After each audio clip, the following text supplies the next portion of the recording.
gang, what's up? Welcome back here to another edition of the Fishing Teacher, and thanks for checking out today's video. Today we're going to be talking about which is important, a spinning outfit or a bait casting outfit as far as terms of catching fish. Sort of give you guys some tips and advice on that and let you know what I prefer on that. So first of all, the thing about bass fishing, when you're talking about tackle and equipment, it's all about efficiency, and that's the whole key, is you want to be as efficient as you can on the water, and that efficiency allows you to better manipulate a lure, to make better casts, to get better action on the lure, and hook fish, set the hook better. There's a lot of different variables to that.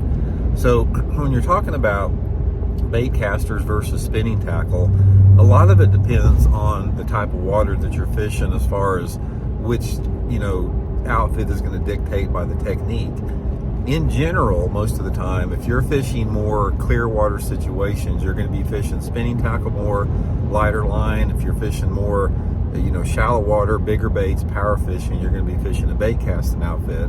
But ultimately, I've never been to a body of water where both didn't come into play to a certain extent. So what I want to talk about today is specific techniques to fish on each one. First of all, in my own fishing, guys, I'm going to say during the course of the year, and I fish a lot of different type of diverse bodies of water, I probably use 50-50. I bet half of the time on the water that I'm fishing, I've got a spinning rod in my hand, and the other half I've got a bait caster. Now, if I'm using a spinning rod, I use it on, again, a lot of the finesse techniques, like my shaky heads, Ned rigs, wacky rigs, floating worms. I'll use a small crankbait that doesn't cast very well on a spinning reel, and I use jerk baits exclusively on a spinning outfit, simply because I can just work the bait better and get further casts out of it. Now, one of the things that you have to realize about a spinning outfit is the spinning outfit will allow you to cast lighter lures better, especially if the wind is blowing. And what a lot of people don't consider, a lot of people may think, like, say for example, a crankbait, you always throw it on a bait caster.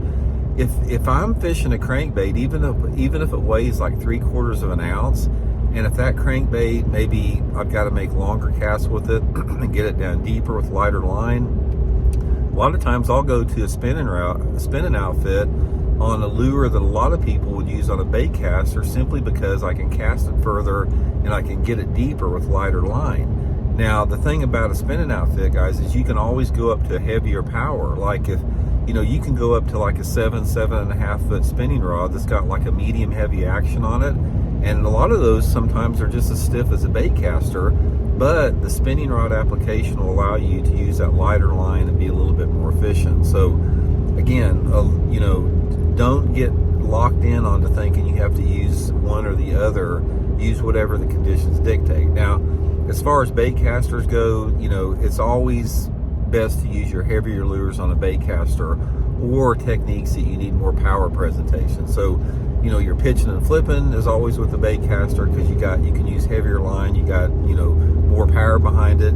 Your heavier lures, like bigger spinner baits, bigger crankbaits, swim baits, glide baits, Carolina rigs, all the stuff that requires simply more power because you have heavier lures, will need to be fished on a bait caster. So a lot of people, one of the things that I found out about bass fishing is, more than not, a lot of people don't like to use spinning tackle. They will stay with techniques they can fish a bait caster with, they're more comfortable with it. And don't look at it that. You got to really be open-minded, and you got to analyze the technique that you're looking to use and ask yourself, okay, what is the best situation? Now, let me give you guys a prime example of what I'm talking about.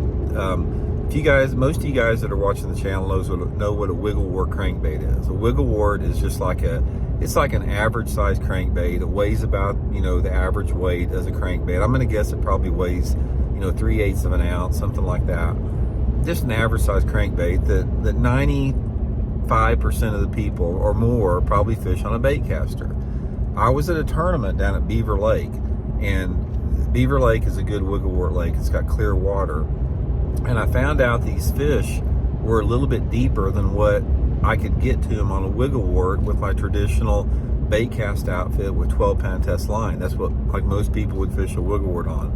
So I put that wiggle wart on a spinning rod with 6-pound test line, and guys, I could get that bait down at least 3 foot deeper. So I was paralleling these banks, and I was bouncing the bottom on that wiggle wart in like 10 foot of water with 6-pound test line. And most guys with the Baitcaster could not reach that depth. They could hit maybe that 5 foot zone with it, 6 foot zone maybe with 10 or 12-pound test line. And as a result, I caught a bunch of fish. I caught almost 18 pounds the first day of the tournament doing that, simply because I could get that wiggle wart down deeper on the light line. So that's one good explanation as far as why you can use certain things that a lot of people don't think are going to work. So main thing, guys, is get comfortable with both of them. You got to get good with the spinning reel, you got to get good with the Baitcaster, and you got to know when to pick one up and put the other one down. So anyway, hope that helps out, guys. Thanks for tuning in. We'll check later. See you.